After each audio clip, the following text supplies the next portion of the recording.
କୁଆ ବସାରେ ଅଣ୍ଡା ଦେଉଥିବା ପକ୍ଷୀଟି କିଏ? ଶୁଆ, ବଗ, କୋଇଲି, କୁକୁଡ଼ା। କୋଇଲି।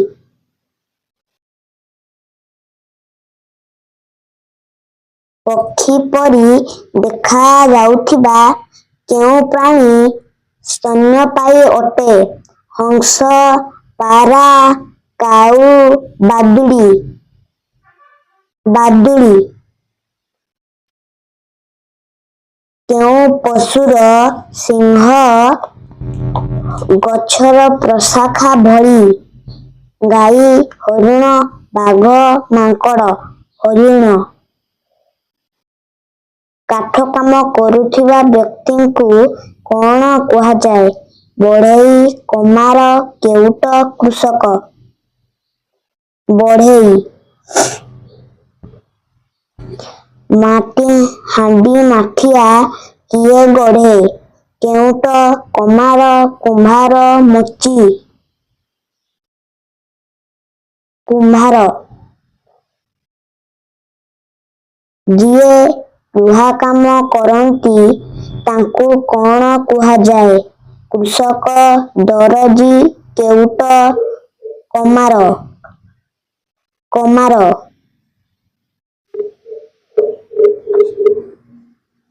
କିଏ ମାଛ ଧରି ଜୀବିକା ନିର୍ବାହ କରେ? ଦରଜି, ମାଳି, କୃଷକ, କେଉଟ। କେଉଟ। ପୋଷକ କିଏ ତିଆରି କରନ୍ତି? କୁମ୍ଭାର, କେଉଟ, ଦରଜି, ଧୋବା। ଦରଜି। କିଏ ଆମର ବାଳ କାଟି ଜୀବିକା ନିର୍ବାହ କରନ୍ତି? ତନ୍ତୀ, ତେଲୀ, ବଢ଼େଇ, ବାରିକ। ବାରିକ। କିଏ ଆମର ଜୋତା ତିଆରି ଓ ମରାମତି କରନ୍ତି? କୁମ୍ଭାର, ମୋଚି, କେଉଟ, କମାର। ମୋଚି।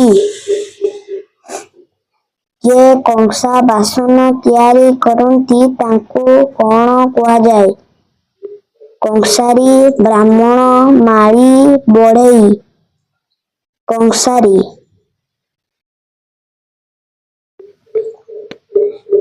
କଲରାର ସ୍ୱାଦ କିପରି ଲାଗେ? ପିତା, ମିଠା, କଷା, ଖଟା। ପିତା। ପାଚିଲା କଦଳୀର ରଙ୍ଗ କିପରି ଅଟେ? ନୀଳ, ଲାଲ, ସବୁଜ, ହଳଦିଆ। ହଳଦିଆ।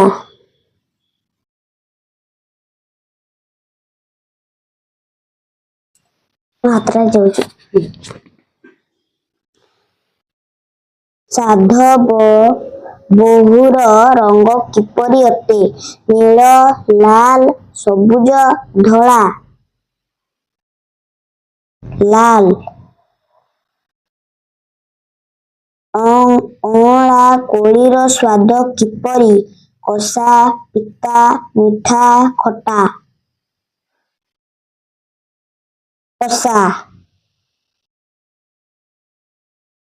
କାଉର ରଙ୍ଗ କିପରି ଅଟେ?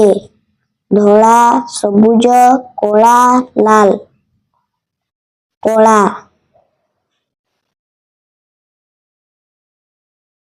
ଉକ୍ତ ଗୃହପାଳିତ ପକ୍ଷୀର ନାମ କ'ଣ?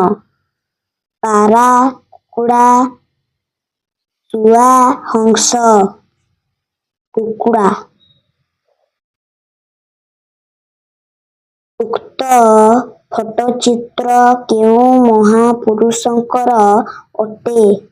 ରବୀନ୍ଦ୍ରନାଥ, ମହାତ୍ମା ଗାନ୍ଧୀ, ସୁଭାଷ ଚନ୍ଦ୍ର ବୋଷ, ଆଚାର୍ଯ୍ୟ ହରିହର। ମହାତ୍ମା ଗାନ୍ଧୀ।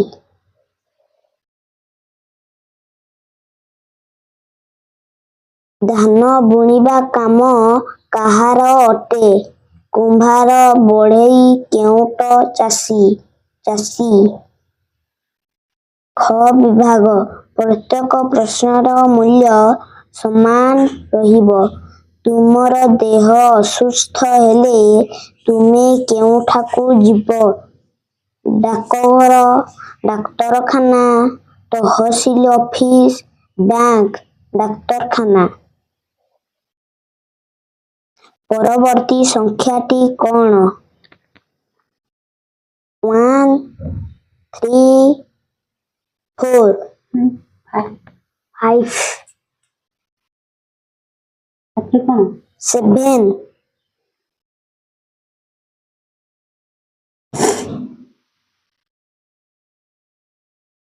ଆମ ଦେଶର ନାମ କ'ଣ? ଓଡ଼ିଶା, ଭାରତ, କଟକ, ଭୁବନେଶ୍ୱର। ଭାରତ।